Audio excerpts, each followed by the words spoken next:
Hello, and welcome to ohmTown Daily, the news show powered by ohmTown.com. Today is March 3rd, 2024. This is Season 3, Episode 63. Today we're going to be talking about iCloud is too high, keeping the bread, a Panera, no rest for the wicked, music geometry, Boneless Wings, dumbest car myths, Walmart buying Vizio, Trader Joe's sounds dangerous, Wonkiest Pub ordered to rebuild, and most stressed states. Next.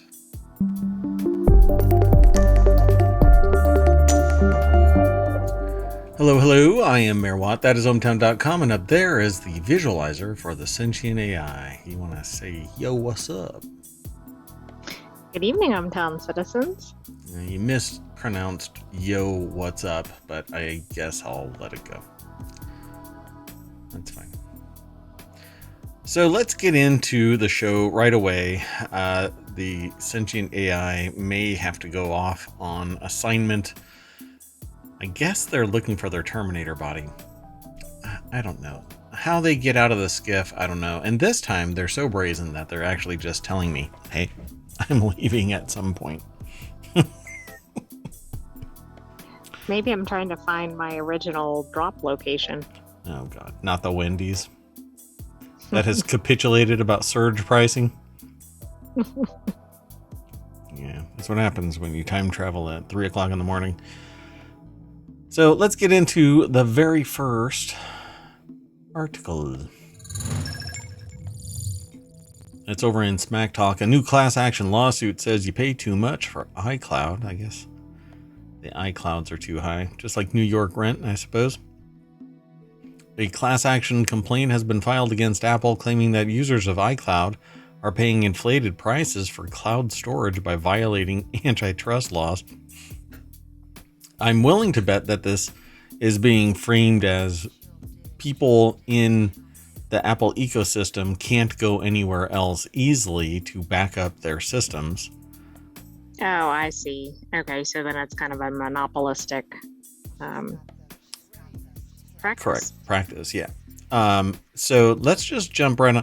I mean, I read the little bit, and there's more on this, the snippet that's provided, but let's just go straight on over to the source, which is appleinsider.com, and Malcolm Owen is the author.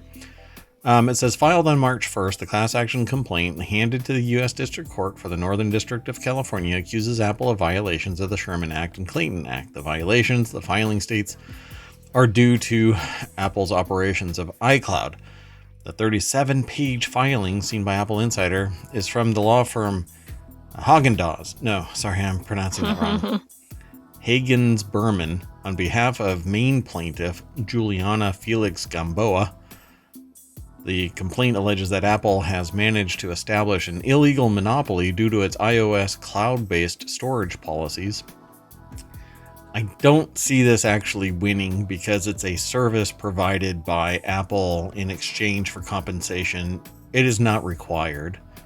You can go and do whatever you want. You want to store it with a, heavier friction because it's not part and parcel to the service. I see this, unless the court decides to be heavy-handed, but then, I don't know. I think that there's going to be plenty of appeal options. It's believed that Apple may have required It is believed that Apple may have required Apple device owners to only use iCloud products to back up certain file types. The data can include things like app data and device settings, though other types of files can be stored via other cloud service providers without an issue. But that's not an illegal monopoly. It's a service that's provided by Apple in exchange for compensation. You don't have to use it. Right, you don't have to buy an Apple iPhone or iPad. Well, and even if you have an Apple whatever, you don't have to use iCloud for backup or iCloud in general. You just don't, right? You can turn off all of those functions, but again, it's part and parcel to the vertical that is Apple. It's not open to everybody else. Yes, you can channel stuff through Apple into iCloud, but it's a product that is developed by Apple for Apple. And if you didn't connect to the App Store, you could use an Apple product without any third-party solutions. I just don't see this as having any weight. So the firm says it's still operating in an investigation into iCloud, but so far it seems that there are no technological or security justifications for this limitation on consumer choice. Instead, the firm states that the purpose and effect of this restraint on competition appears to be securing a monopoly for Apple's iCloud product. But where? It says by restricting certain data types to just iCloud. I'm not sure. If it is Apple's product, yes, it should be protected in Apple's cloud because it's Apple's product. It may be your configuration files, but they can stay locally. But if you want to back up your computer to a third party, what happens on Windows is the first thing that you get to back up to is Windows, I'm guessing. Yeah, it's a Windows cloud. Is. Yeah. Right. OneDrive. You get backed up to OneDrive. And Android does the same thing. You back up to the default configuration. This is basically, I don't know, pointing a finger at Apple and saying, you're the bad guy. Now, everybody is doing it because it's part and parcel to the operating system at hand. Except that for Apple, they create an entire product, manufacture and everything. No third party is needed to actually consume an Apple product. You want to, and hence you attach to an app store. And nowadays, they're actually going to be talking about extending it to a third party app store. And they set out a framework. But needless to say, it says this is reflected on Apple's gross margins, which approach 80% for iCloud, substantially exceeding Apple's already high company-wide gross margins. Yeah. They're making so much money that I guess they want part of it. So it says for some reason the very interesting. I just can't really see this getting any traction. Yeah, it says for some reason the document claims that Apple pays $1.86 per gigabyte per year for iCloud capacities from 5 gigabytes, big B bytes, little b bits, 5 gigabytes to 50 gigabytes, but then the per gigabyte per year cost increases to $74.40 for between 200 gigabytes and 2 terabytes. Mislabeling issue aside, the suit still insists the gross margin per bundle far outweighs the company-wide gross margins.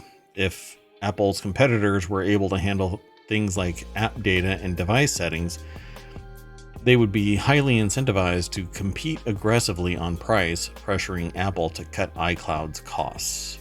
That's what they're saying.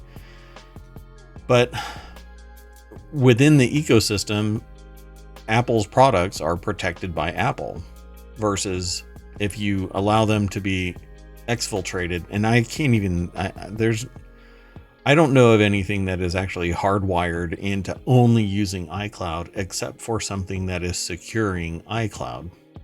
So I'm not sure. Every other file can be exfiltrated to some other service if the programmer decides that you have access to its file store. Well, above it contrasts it with a Samsung device. I don't know if that's accurate, but where's that? It was higher up in the article. Let's see here. No, further up. The notion of storing restricted, that one. So the notion of storing restricted files on iCloud for security reasons is also apparently undermined due to Apple's use of infrastructure provided by other tech companies, including Google, Microsoft, and Amazon, except that it's Apple that is actually in control of that. The suit says, I guess that's the big difference here. It's also pointing to Samsung, which apparently you can go to Samsung Drive or Google Drive. Let's see here, but it's for certain files, right? So I'd have to look and see what they're actually referring to. It says admits that the iCloud or that cloud storage is agnostic about what is being stored and handles all the file content the same way as a collection of bytes, right? The suit says Apple also admits that cloud storage is. It even points to Samsung, Apple's big smartphone rival, as it offers Samsung Drive to consumers, but also gives them the option to perform full backups to Google Drive. So that's the suit saying it. Right, but Samsung Drive... See, the thing is that Android is designed to facilitate that. It isn't a vertical. Anybody can download and install Android. So, of course, it's going to have as many open doors as possible. Google Drive is part and parcel to Android. Samsung Drive is part and parcel to Samsung. If it wasn't in the terms of service that Google Drive is required to be parallel to Samsung Drive, nobody would be using Samsung Drive, or nobody would be using Google Drive. One would be nixed, and you'd have to go and download an extra file storage system, which is exactly what Apple does. So this is built into Android. The reason why Apple doesn't have it automatically built in is because Apple, again, is a vertical. It is the solution. And it does allow you to put files in other places, because I put files into Google Drive, I put files into OneDrive, I put files into various other file storage facilities. What I back up to is none of your business. But anyway. Yeah, I think that this is just bogus. And I don't think it's going to go anywhere. So let's keep going. Sound good? It does. I think the answer here is if you don't want to be part of Apple, don't be part of Apple. Yeah, and if you don't want to use iCloud, then don't use iCloud. Save all of your files from your app-specific file storage needs over to those files, wherever they are, file storage facilities, wherever they are. Just don't use iCloud Drive. That's fine. Or iCloud. Don't use iCloud. The next article is over in the Mobile Channel. Panera Bread's curious exemption from minimum wage increase leads to boycott calls. Maybe the fact that they're a little cavalier about their electric lemonade killing people, and that might warrant a little bit of boycotting. Too soon. Panera finds itself embroiled in controversy as calls for a boycott emerge following allegations that the chain was exempted from raising the minimum wage in California due to its owner's relationship with Governor Gavin Newsom. If that's true, holy crap. Governor Gavin Newsom is going to be in some serious trouble. I agree. This is not the first article I've seen on this, but I mean, it's just been very recently where there's been a flurry of activity on this. Yeah, I've heard a couple of things, but I'm really curious because I haven't looked into this. This is over at thestockdork.com. Vina Paula is the author. And let's see, allegations spark boycott calls, but it really should be raising hell in California about a governor that may have an ethical issue with a major employer in California. But the allegation here says that a Bloomberg report had alleged that the exemption stemmed from a closeness between Greg Flynn, the billionaire owner of Panera Bread, and California Governor Gavin Newsom. Flynn's significant donations to Newsom's campaign have further fueled speculation. Wow.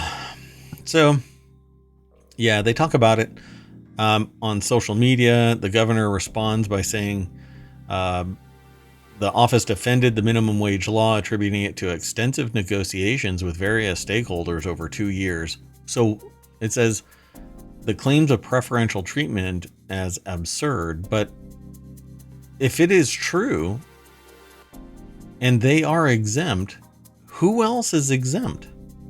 Exactly. Like there should be like establishments that are also exempt, right? If it's a legitimate exemption. It shouldn't be extensive negotiations. This is a and it shouldn't government. be with individual establishments. Correct. There's a conflict of interest, and it's unethical to sit there and give preferential treatment. And they say that it labeled the claims of preferential treatment as absurd. But if one company does have greater benefit because of extensive negotiations, they had better have been out in the clear, transparent, open negotiations so that other competitors in this space can compete with the same level of extensive negotiations.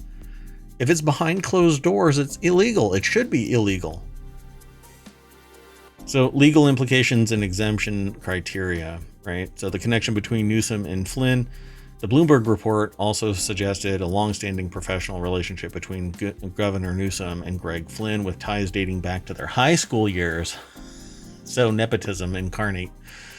And then they talk about donations and presidential speculation and Democratic policies.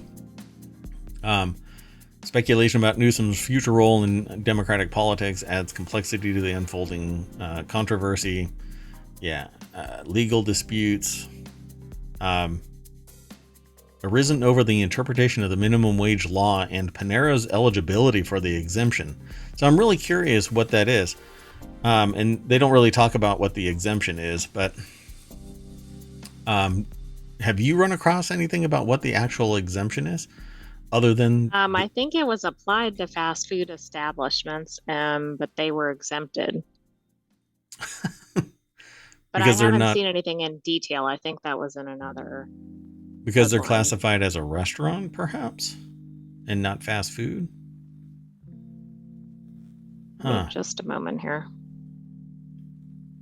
The controversy centers on claims that Panera Bread and other bread-selling restaurants secured an exemption from California's minimum wage, raising minimum wage, drawing ire from customers and activists alike.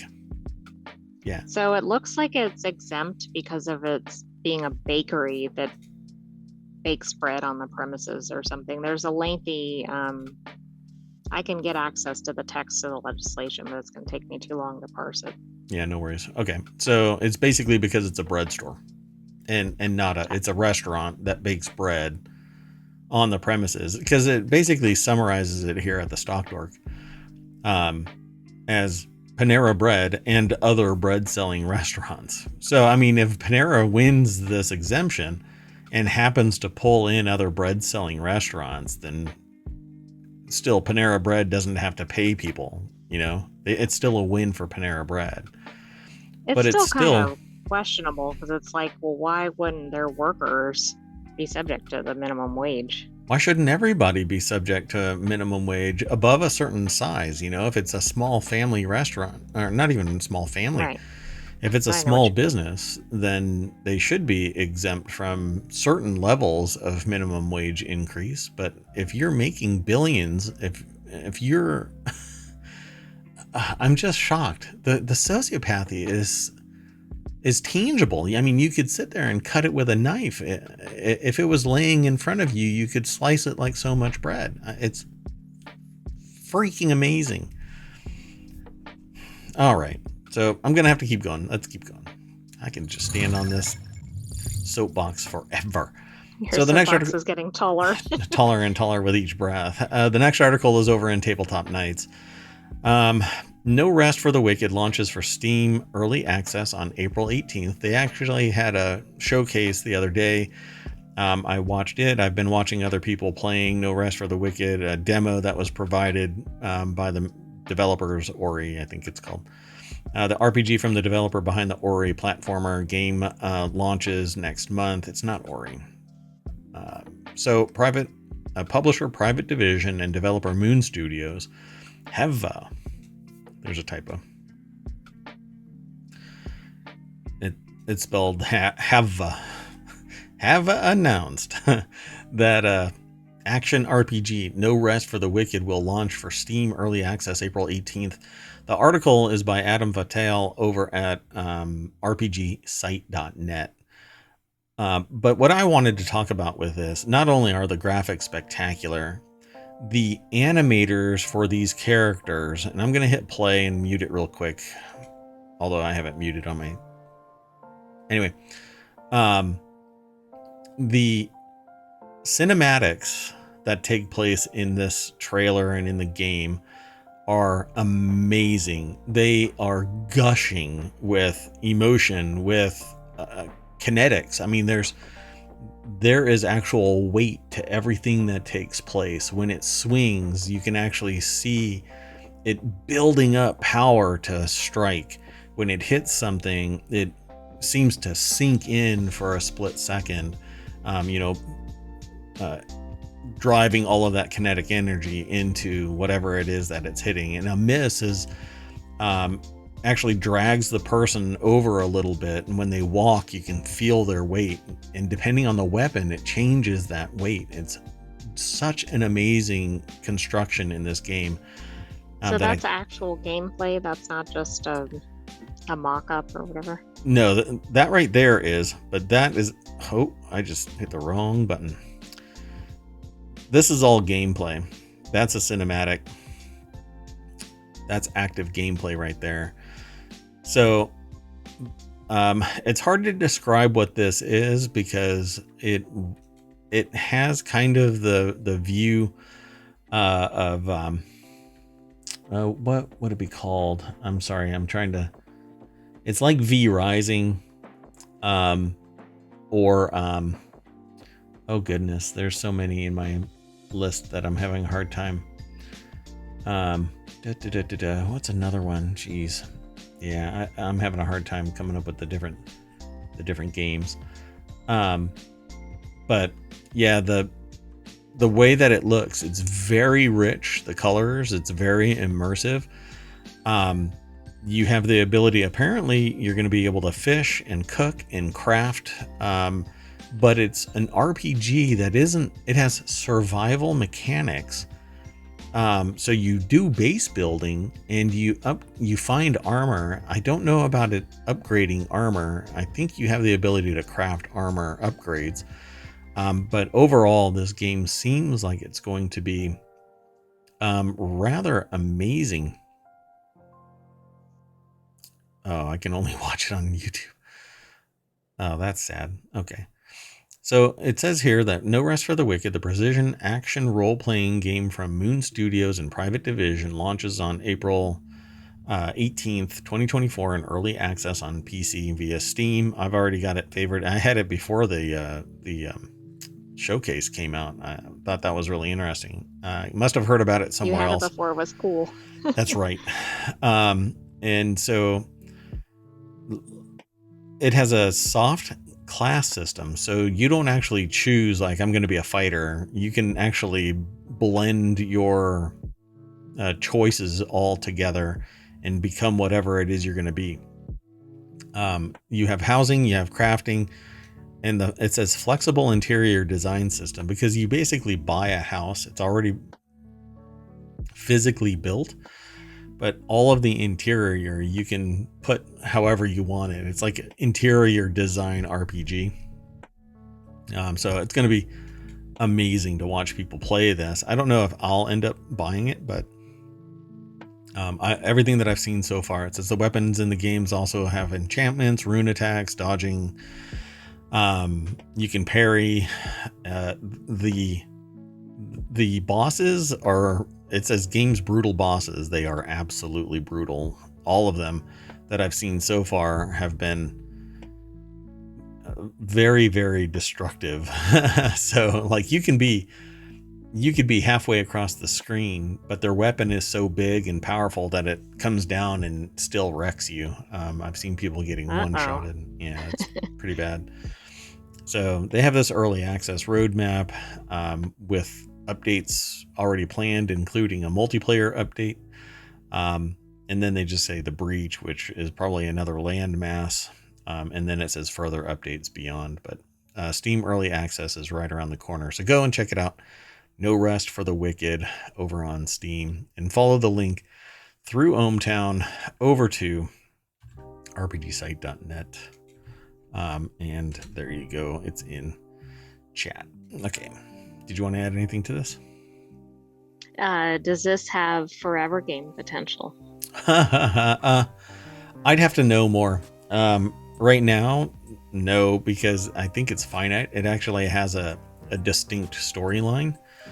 And the Forever games can't. Like, Forever games are like No Man's Sky, or the one that's about to drop, Light No Fire, Minecraft, PoE. There's a bunch. But maybe it depends on what the storyline actually holds, because the way that it starts out is you are actually being sent to this island to get rid of a purge, or a purge some evil, and then the boat crashes, and yeah, everybody blames you. But you're supposed to be the hero that they asked for. Okay, let's keep going. The next article is over in Technology Today, which might actually end up in the Technology Today show. I'm not sure. I don't remember. Decoding the geometry of music, a 70-year-old math problem has been solved. A professor and his collaborators have proven Polya's conjecture for the eigenvalues of a disk, a tricky problem in mathematics. That's something I grapple with frequently. Yeah.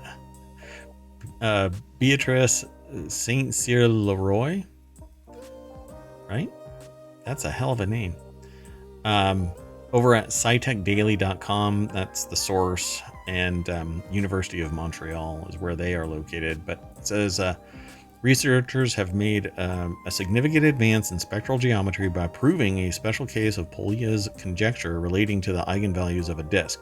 Their work, blending theoretical elegance and with potential practical applications, highlights the universal value and artistic beauty of mathematical research. So, is it possible to deduce the shape of a drum from the sounds it makes? This is the kind of question that Iosif Polterovich, a professor in the Department of Mathematics and Statistics at Université de Montréal, likes to ask. And Polterovich uses spectral geometry, a branch of mathematics, to understand physical phenomena involving wave propagation. So the conjecture bears on the estimation of the frequencies of a round drum, or in mathematical terms, the eigenvalues of a disk. I think this is actually smacking on the resonance. There are no harmonies in music. There are, but they're not fixed. They're not universal, I should say. I think that's what this might actually be talking about as well, but I might be merging two different stories together. So imagine an infinite floor covered with tiles of the same shape that fit together to fill the space. It can be tiled with squares or triangles, but not with discs. A disc is actually not a good shape for tiling. In the article published in July 2023 of the mathematical journal Inventions Mathematicae, the researchers show that Polya's conjecture is true for the disk, a case considered particularly challenging. So that I guess that right there is Iosif Polterovich on his yacht. I don't know. Must have been quite a lucrative invention. So the objective, I guess, was to find an elegant solution in art, and in many cases, beautiful mathematical discoveries do turn out to be useful, and you just have to find the right application. The actual title of the paper is Polya's Conjecture for Euclidean Balls. That's going to be the name of one of my bands. So the question really at the very beginning of the article is it possible to deduce the shape of a drum from the sounds it makes? I can imagine that it's probably yes. Although you'd have to have some very sophisticated sensors, because it would, depending on the shape, it would have a different, like a different wavelength or in different places, amplitude, or yeah, exactly. Like some signal may be attenuated as it's exiting the drum, or because the drum shape is oblong, it will reach one destination faster than the other. So if you were to put these sensors, even if it was a round drum or a hexagonal drum in a square sensor array, you know exactly where the sensors are. So if they're sophisticated enough, you'd be able to pick it all up. But they're talking about just the math, not the engineering to detect the frequency. Well, that's true. Right. This is just calculating it, I guess. Yeah. Yeah, I think I would have to have some type of engineering solution, not just a pure math. A single note, I don't think. A single note would be able to do it, but only if you have sensors. So that's something to ponder. Let's keep on going. I think I'll get bogged down in the theoretical, the academic exercise. Let's keep going. The next article is a little bit less highbrow. For those of you that need a break for your brain. This article is in ohmTown Daily. Boneless wings aren't wings at all. They're just oversized nuggets, but restaurants love them because they're cheaper and easier to produce. So today is March 3rd, 2024, and it's 6:02 p.m. Eastern. Welcome to No Shit News. Yeah, anybody who has ever thought that boneless wings are akin to buffalo wings, with the bones in them, no, I don't think it ever has been. They've always been chunks, right? And just right, and I don't think anybody's, for the most part, ever complained about that. There is an exception. Yeah, there is a lawsuit against Buffalo Wild Wings for claiming that their nuggets are actually buffalo wings. By the way, if you came late to this party, here is the juxtaposition that we just went through.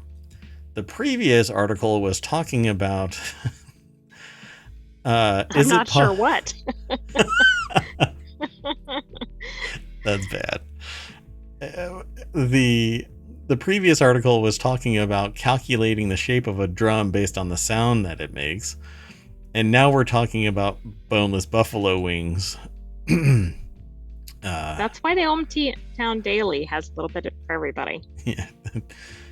TechnologyToday is a little bit more involved. Hey, Choppa, welcome to the show.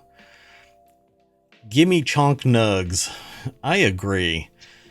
But the really sad thing about this is there is right now in the United States a lawsuit against Buffalo Wild Wings, a class action attempt to sue them because they are saying that their nuggets are wings when they're not.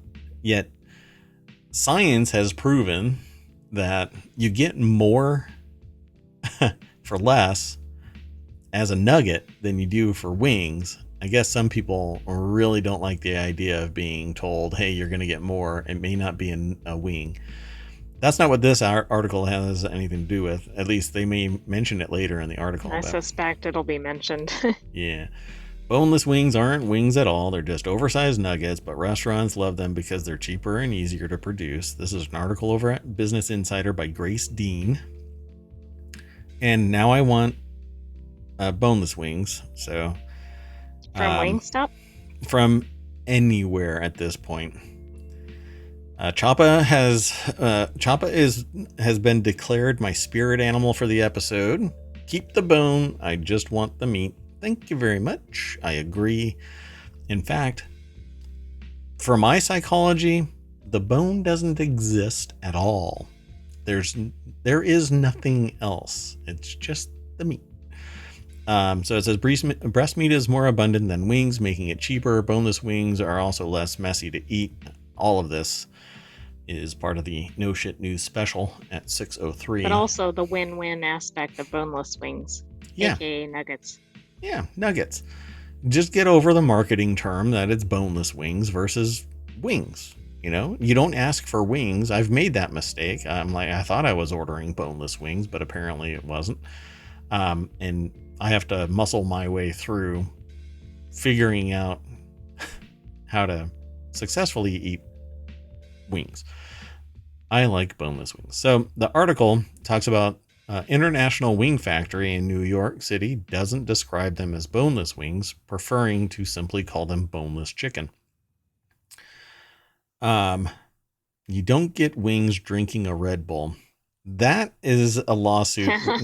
Choppa just brought up another point, because there was a lawsuit against Red Bull because Red Bull doesn't, in fact, give you wings. And the person who is suing Buffalo Wild Wings, I believe, is the same person that sued Red Bull for the same purpose. I think it may be.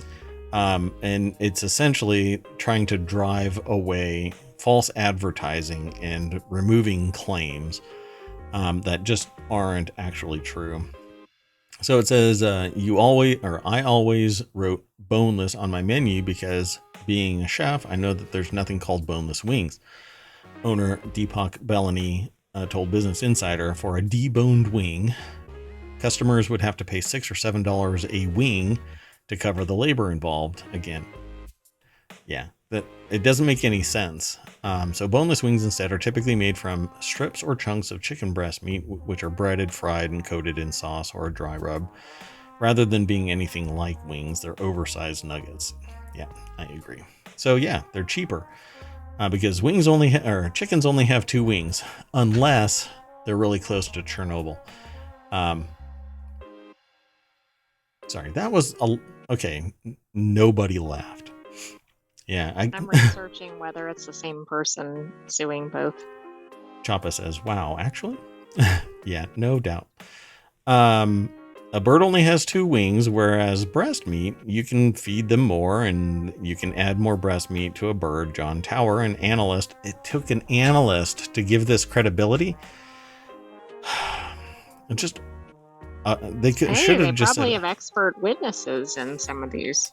It's a farmer. A farmer said, hey, we can juice these birds and give them. No, was that the wrong thing to say? Sorry, the AI is throwing me error messages. They're not saying anything, but yeah. Don't tell people that chickens are being juiced. In some cases they are. There's just more supply of breast meat out there. So-called boneless wings can be easier to process because you don't have to deconstruct the bird as much, Tower said. The whole article, I mean, I really love Business Insider. They have these pictures and the story is fun to read. But my God, this is so no shit news. Boneless wings don't get sauce everywhere. Yep, that's another one. Some people say boneless wings aren't all they're cracked up to be, but they're wrong. Nick White, co-founder of Orange Buffalo, has operated a chicken wing van in London for 12 years. White told Business Insider that customers ask for boneless wings a handful of times each week, but the van has never sold them. They'd probably make more money if they did sell them. Why? Because people want boneless wings. They want nuggets. But they don't like nuggets being called nuggets because nuggets basically is a kid's food. Boneless. That's exactly it. They just need to rebrand it. Right. Just stick to boneless wings, make it a marketing term, and everybody would be happy. And kids still get their nuggets, and adults still get their boneless wings. But I like nuggets because I can think critically. I know that boneless wings. Kids will also eat boneless wings. Right. I wonder why that is. Right. Yeah. So it makes a hell of a mess and clogs up oil in fryers, big time, White said. They said White said when Orange Buffalo used to operate restaurants in London, they sold boneless wings, but in the company's van, it's not worth the hassle, he said. He'd need extra space and staff to bread the chicken before frying. Which, is he saying that Orange Buffalo uses only fresh, unbreaded wings and then breads them in the van? The person does no prep and freezing. So they must have a very limited operation because they can't sell more than they carry with them fresh. Okay, the heavy lifting that this person is doing, but they've been doing it for 12 years. So they must be swinging that bat pretty hard, right? They're True, but aiming we for the also don't know fence. what the boneless wing market is like in the UK. Like it's a big thing in the United States. And I'm sorry, but if you're cooking boneless wings, or if you're cooking regular wings in an oil fryer, and you're cooking boneless wings in an oil fryer, you're getting the same mess, bro. There's no way that you're getting out of that mess. Come on, how disingenuous can you be? He says big time. Okay, I don't believe you. So some people don't think boneless wings taste as good as their traditional counterparts, but that I think is internal bias as well. Hungry Howie's notes that bone-in wings typically have much more flavor. That is a perception that may or may not be true depending on your particular palate. They describe them as sweeter, juicier, and more tender because the bone is surrounded by fat. That's actually true. But I've never had a boneless wing that I didn't like unless it was from a place that I suspect would always produce bad wings. Right, and that's the thing. Are you comparing regular buffalo wings with boneless wings at the same establishment? Yeah. So at the very end of the article, they actually say that. There's more in this article, but we're going to jump on past this. So yeah, there's a lawsuit, class action lawsuit against Buffalo Wild Wings. That's what we were talking about earlier. So, okay, let's keep on going. Yeah, I want boneless wings. Guess I'm going to have to go out and pick up some boneless wings, or a whole lot of wings and then debone them in the parking lot. Right, you might pay more and get less. $6 per. So the next article is over in the Mobile channel, the dumbest car myths from reversing on a cold engine to switching fuel brands. Yeah, I've heard some of these, I'm sure. Like don't reverse on a cold engine, and changing fuel brands actually like clears out your the tank and the fuel lines and the injectors and stuff. I think that's probably what they're going to say. I don't know. It says earlier this week when the author asked what the dumbest car myths were, it opened the floodgates to everything from, it says tall tales, to flat out lies. They had no idea the absurd lengths drivers are willing to go to prevent any potential damage to their cars. Like taking someone to the auto shop and asking them to go in and get blinker fluid.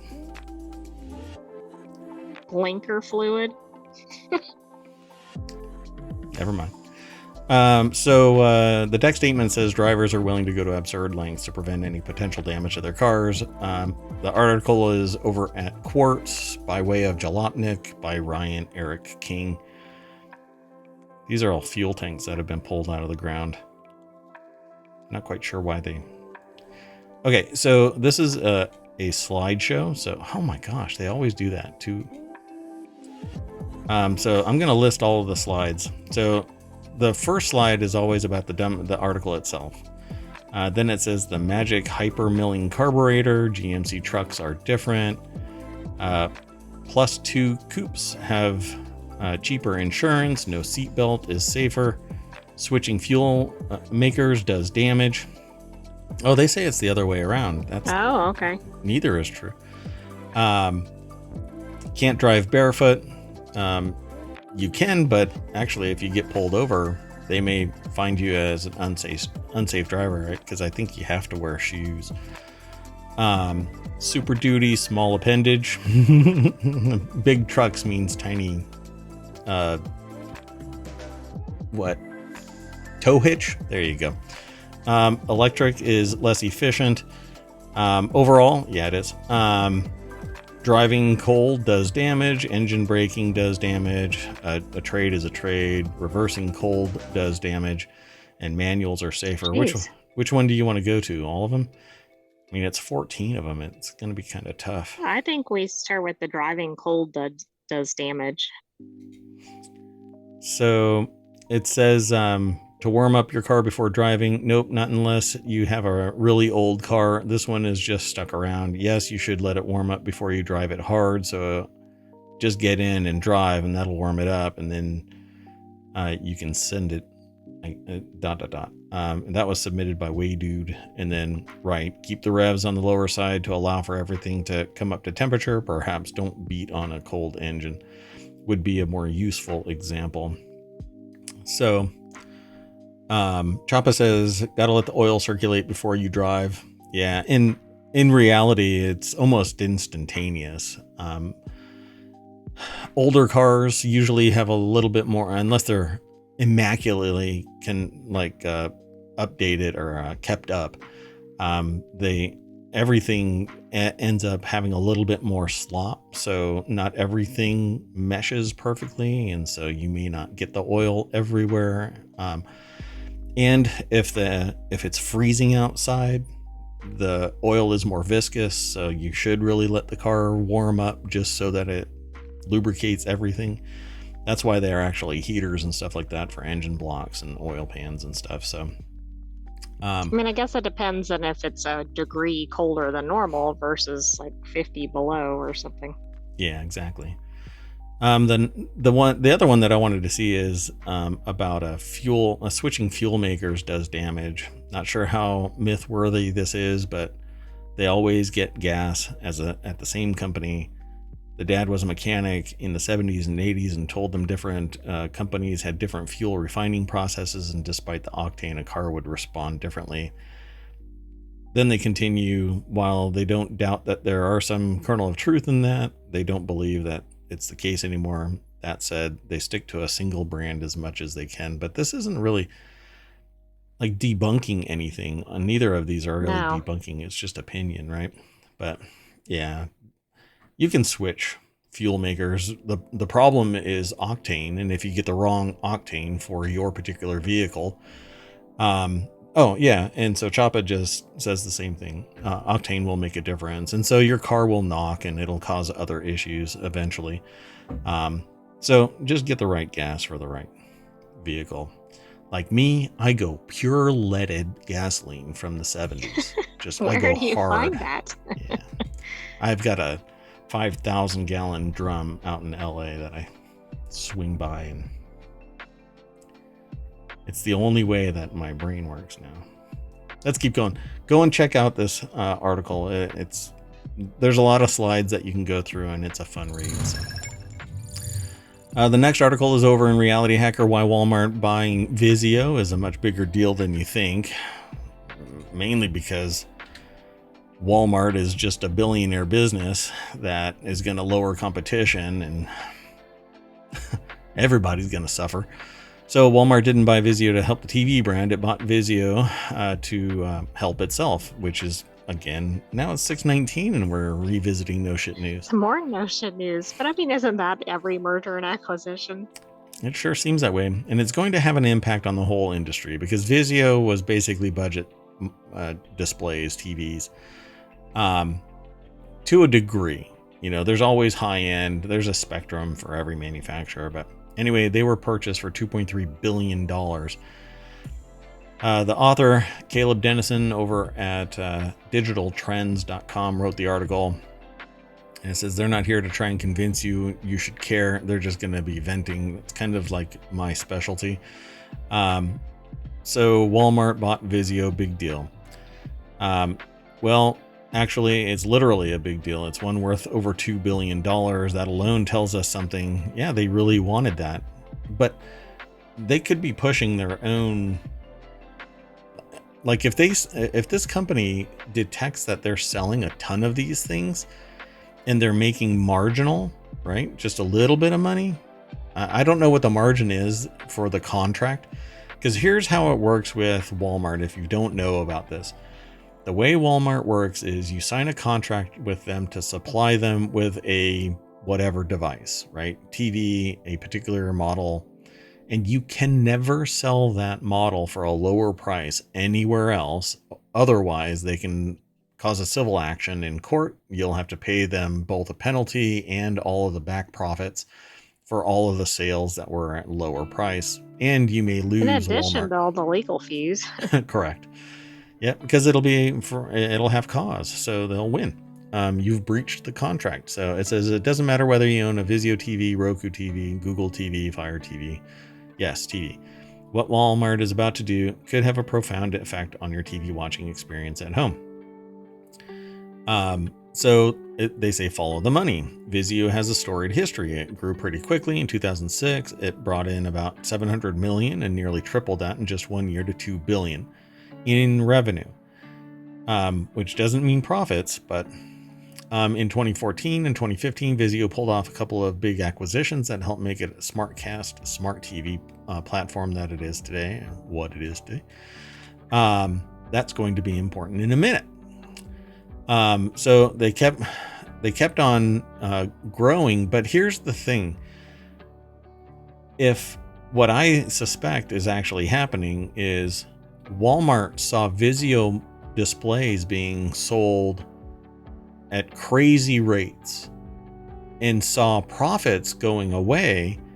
And so they buy it for $2 billion, knowing that they're going to make that back in 2 years, if that. They're a massive provider of these TVs. So it says, in fact, right up through 2020, Vizio was the number 2 selling brand in the US. Since then, Vizio fell to number 4 or 5, depending on which report you reference. So why does it matter? It tells us that Vizio's status as a TV brand has fallen quite a bit in the last 3 years. But they don't think Walmart showed up to help Vizio. They think that Vizio is going to help Walmart. In fact, its press release announcing the acquisition pretty much made that clear. So, yeah, I think that's really what's going on. So when Walmart bought Vizio, it bought over 18 million advertising screens in US homes that it could control, which is what I said earlier. That it's now it is a marketing platform for Walmart.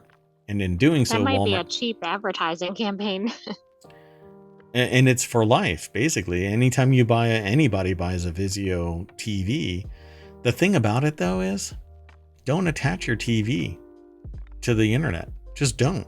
Use something else, anything else. Why? Because Internet of Things devices have nearly zero security and none that you can actually control. So unless you're very aware of network topology and you have a network that you can control and break off Internet of Things devices, when an Internet of Things device attaches to the internet, it has your Wi-Fi password. Or if it's hardwired, it's sitting there churning all kinds of telemetry. Who knows what is going on? You certainly don't know what's going on. And yeah, Chapa says, I want a stupid TV. I agree. As dumb as it can get, but I want it high quality, right? Like I want true black. I want a fast response rate, high resolution, etc. So it says the Notion bought Vizio not because it wanted to make TVs, but because it wanted to buy advertising screens already in some 18 million homes. True. And it's going to make more money because now it's the one that's getting the profit from a company that was valued at over $2 billion 5 years ago. So, hey, I don't see this as really It's creative. I'm not sure I agree with that strategy. Yeah, there's a lot more in this article, but it's diverging to what other apps and what other providers are doing. But to me, I'm more along the lines of the reason why they are doing it is because they're making money. The moment that they purchase this, they're already making money because they know that they're going to be profitable. And even if they aren't, it's really a vehicle for everybody else who's advertising already on these Vizio TVs is now going to have to channel their advertising essentially through Walmart. And so they're making money everywhere. Do you think do you think Walmart saw Vizio running ads for Walmart's competitors? That would be funny. Yeah. I mean, because they're not wholly owned by Walmart at the time, maybe they were like, oh yeah, let's let's nix this. That would actually be monopolistic practices, and they'd run afoul of antitrust laws, That's at least here true. in the Again, States. that was just a question, not an accusation. Yeah, that would be really interesting if that's actually. And so they call up Vizio's CEO and the board and goes, "Hey, so you can either pay us for all of the advertising that has been promoting our competitors when our contract says that you can't do that, or we'll give you $2 billion and you walk away." That would be funny if that's to be a fly on the wall, right? So they go into, okay, what about everybody else? So we've already covered that it's not just the streaming services running retail ads, it's on platforms now as well. Amazon does it, Google does it, Walmart can now do it. What about Roku, Samsung, LG? All of them have the ability to, and that, again, I'll just say it one more time and then we'll move on. Don't attach your Internet of Things devices to the internet without you actually being able to control the traffic. You're asking for trouble. You just don't know it. Particularly things like Wi-Fi passwords, and if it's connected to your internet and actually going out, then it can actually scan the rest of your network and provide network topology to whoever might be data mining. Yeah, it's pretty creepy stuff. So let's keep going. The next article, we have two more after this one, but the next article is over in ohmTown Daily. Trader Joe's 6th food recall of the year is the one for its signature chicken dumplings. Do you think they're going for a Guinness World Record? I don't know what's going on with them, but I was gifted some bagged goodies from Trader Joe's, and I'm actually afraid now. I don't know what I ingested. So they were not one of the named recalls. Correct. Yeah, I mean, that's the one. But see, you don't know what you don't know. I'm afraid that I ingested something that I didn't agree to. So Trader Joe's is recalling its signature steamed chicken soup dumplings. Products with a March 7th, 2025 best buy date may contain foreign materials or plastics. It's at least the sixth product Trader Joe's has recalled so far this year. Okay, well, let's think about this. We're only at the beginning of March. Yeah, I'm hoping that they're saying in the last 365 days. I am too. So Lauren Edmonds over at Business Insider put this article together. No, it says this year. So again, maybe they're saying the last 365 days. In February, Trader Joe's recalled 4 products for potential listeria. That's true. We talked about this. So maybe we should just talk about the last 30 days. Yeah, clearly the wave of recalls that sparked in 2023 may not be done and could affect Trader Joe's coveted fan base. Well, it is affecting them. They're getting listeria and apparently some mystery product in their chicken soup dumplings. Yeah, we're recalling Trader Joe's steamed chicken soup dumplings and special sauce. That last part isn't actually in there. Wait a second. Like, that would have been ironic if that was part of it. I was looking for that in the article. You were looking for it? Have we not met?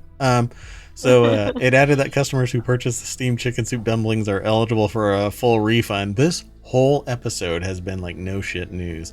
No illnesses or injuries have been reported to date, but if you happen to ingest one of these culinary landmines with a best buy date of 3/7/25 and a lot code of C1-1 or C1-2, please discard the product or return it to any Trader Joe's for a full refund. Yeah, they probably want you to discard it first. We know it's bad, just throw it away. Don't worry about us giving you food that isn't going to be contaminated. Yeah, the company is entirely focused on food safety. Okay, well, then why are there 6 product recalls already? I'd like to know if all the recalls are coming from the same manufacturing plant. If Yeah. so, I'm less concerned than if it's a bunch of different locations. Yeah, I'm not sure. Um, I don't think they go into that kind of detail. But the one So, with the cotija cheese, though, I don't really think is fair because that's incorporating another product right. which was recalled. So I wouldn't count that one against them necessarily.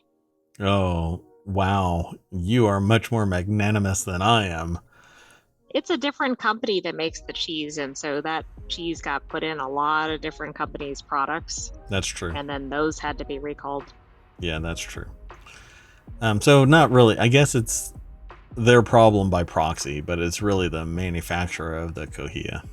So look at you being all accurate and precise. That's why you're my co-host.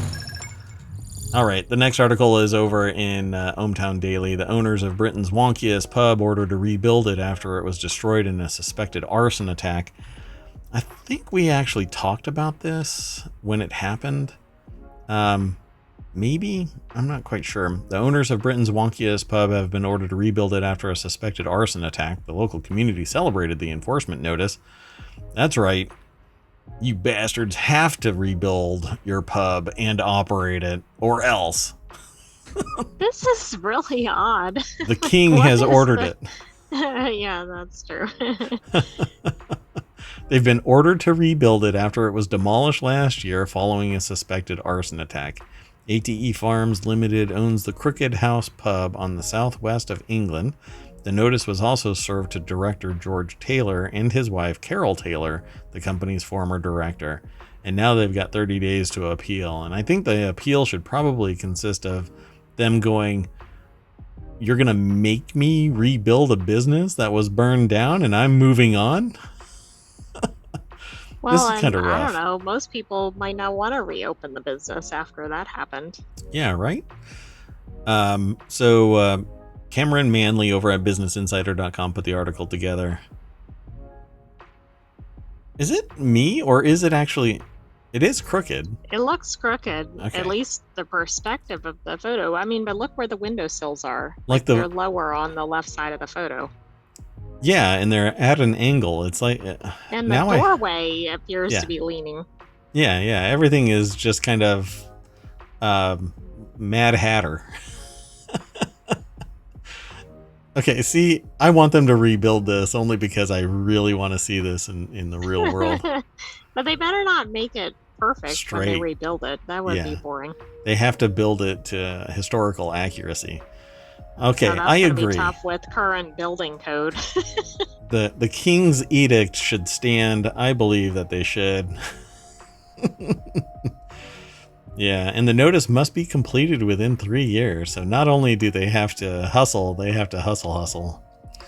A leader of the South Staffordshire Council, Roger Lees, said in a statement that a huge amount of time and resources have been put into investigating the unauthorized demolition of the Crooked House, unauthorized rapid disassembly. We have had great support from the local community, our MPs, and the mayor of the West Midlands, and from the campaign group who aim to see the Crooked House back to its former glory, which is the key objective of the enforcement notice. So, you know what? I think the community should build it, and then maybe the town should hire people to run it or whatever. But I'm sorry, you can't force somebody to rebuild something that they are no longer interested in, right? Yeah, this is interesting. I feel like there's more to the story, but anyway. So 5 men and 1 woman had been arrested in connection with the arson and that they were currently on conditional bail. The building was knocked down after fire crews and police deemed the property unstable. Well, it was at a 45-degree angle based on how I was looking at it. It's pretty unstable. It's built as a farmhouse in the mid-18th century, but over time, one side of the building sank due to subsidence from mining works that were carried out in the 1800s. Oh my god. That is so cool. Yeah, But this is really interesting. they are to bring it back to its original shape, it would literally have to violate construction rules Well, that's the thing. Like, I don't know how they would rebuild it, how people would want it to be rebuilt. Plus, they probably can't build today over a mining operation. Yeah, that had subsidence. It's going to collapse at some point or continue to subside. In new construction, they can't build on something that they know is going to sink Exactly. or stands the chance to sink. Oh, that's the end of the article. There's more over here I at wonder this if they have to site. build it in place or can they rebuild it somewhere else? Yeah, can you imagine that? Okay, we're going to build the crooked house crooked, but we're going to build it on the other side of this plot of land, not right here. So we're going to make it authentic, but not. Oh, what is the name of that ship? It's a philosophical, thought experiment about they replace every board on a ship. Is it still the ship or is it now a new ship? And I can't remember what it's called. It's a philosophical discussion. Is it Plutarch? It's the ship of Theseus? Yeah, Theseus' ship. Yeah. So they basically replace every board on the ship and then argue about it being, is it still Theseus' ship or is it a new ship? And so people will sit there and say, in spirit, it's still the original ship because it wasn't replaced wholesale all at once. It was replaced board after board over time. So this will still be the crooked house, but instead they're going to make the walkways tilted. The house will be, or the building will be vertical, but the roads will be kinked a little bit. Choppa says, same idea for teleportation, if it was possible. Yeah, because teleportation, at least I don't know if anybody's ever said counter. Like, all teleportation deconstructs you and then 3D prints you on the other side, making a new you. Yeah. There is a podcast that I listen to called The Greatest Trek. And they talk about Star Trek, and they have arguments amongst themselves about nobody ever goes to the bathroom in Star Trek. So they must use point-to-point teleporters, and they just grab it out of the body and throw it in a bathroom somewhere or out into space. But can you imagine warp and you never mind. A couple hundred people. It's a lot of teleporting of biomass. I've said too much. Let's move on. Look, the AI is throwing error messages all the time. That seems to be irrelevant, though. Whoops. So, yeah, I agree. Teleportation is interesting because you just get disintegrated and then rebuilt. And can you imagine? There's like a brownout in the power, and there's like a 3D layer that isn't there, and you just drop back down that micron. Hey, something's not right. The next article is over on the Hedge Ideas channel. Residents of these 10 states are the most stressed out in America. New York and California didn't make the list. I thought this was going to be an interesting exit, but I don't know anymore. Renee Onque is the author of this article over at Make It CNBC. Right, and I would have thought New York would probably be number one on this list, or California because of traffic easily. Yeah, for sure. I think I'm going to send the AI out on a mission. So thank you very much for attending. Hopefully you'll be done with your special operation and come back. Thank you very much. Mayor Watt. I'll report back. You got it. So the company compared a wellness brand, Komowa, created a ranking of the most and least stressed states in America. The company compared U.S. states based on 16 key indicators of stress, including hours worked, credit card debt, divorce rates, commute times, and more. I suppose big, high population states might average out, so you're not as stressed. Well, I mean, as a state, you're not as stressed because there are going to be some people that they don't have any of this.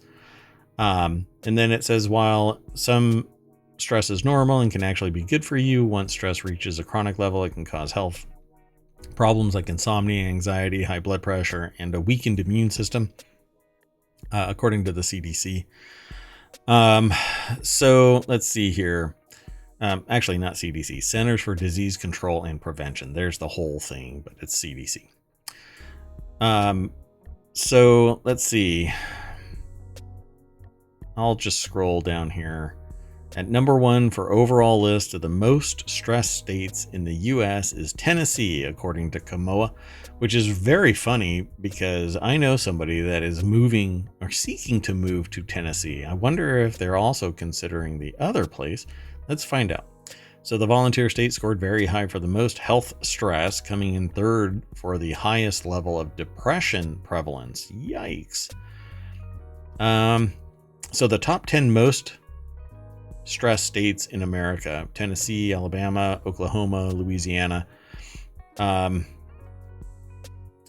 no, the other state that they're considering is not here, but number 1 is maybe they're number 1. So I guess I'm going to be getting a lot of phone calls that they're stressed the hell out. So what about the other side? How about the least stressed? They don't have it listed here. Come on. If it's the most stressed and the least stressed, why not say what the least stressed is? Did they say it at the very bottom? No. Oh well. That's okay. But that's it for today for ohmTown Daily News Show. We are going to have to hold off on the next 2 shows. But that's okay. I think I'll be able to just take a little bit of a break. And if you follow us here, so we have the continuity report and Technology Today still to do. But I'm gonna wait for the report to come from the artificial intelligence, so that we know that everything is good to go, and we'll fire up the stream probably 7:30. We'll start up the next stream. So come on back and hang out. In the meantime, we all get piled back into the party bus, and then I would hit refresh on this, but as of late, it seemed, you know what? Forget it. I'll do it anyway. So there's always new articles that come in. A lot of them seem to be like the gambling thing. I'm going to probably start pulling those away.